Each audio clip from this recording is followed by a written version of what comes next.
Hi, my name's Katie. My daughter has studied A-levels for the last 2 years, and so we're expecting her results this summer.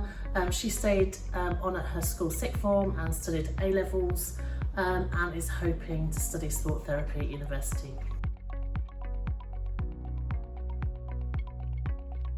So we've familiarised ourselves with the UCAS track, so we'll be ready for results day, and going to be kind of really focusing on staying positive and how we can fully support our daughter on that day and her kind of future going forwards.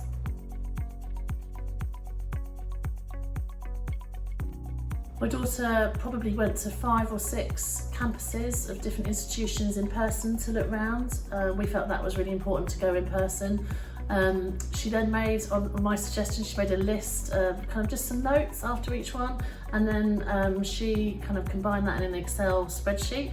And kind of actually a number of different factors kind of combined to make what was her preferred firm choice decision for UCAS, and that was location, size. She didn't want to go to a very large university, her extracurricular interests, and the course. So kind of all 4 of those components combined for her to make that informed decision.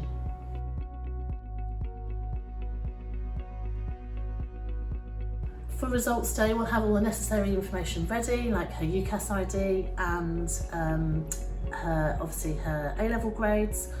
We've made a reserve list of universities that she may like to contact through clearing if her results don't turn out quite as planned.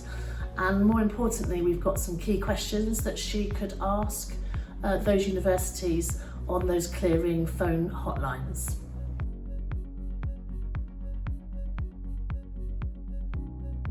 So after we've secured a place, we'll confirm this through the UCAS track and then celebrate, breathe a sigh of relief, and then kind of move on to the more practical things. So we've already applied for finance, student finance, applying for accommodation and everything else that we'll need to do to prepare and buy for student life.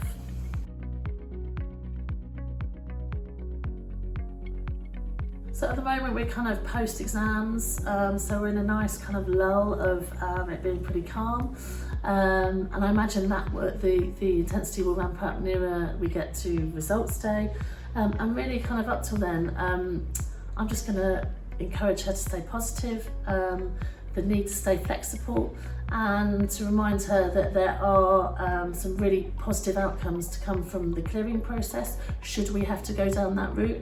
And I think, well, just to let her know that we're proud of her. She worked really hard for her A-levels, and so whatever the outcome, we will fully support her and excited for her future.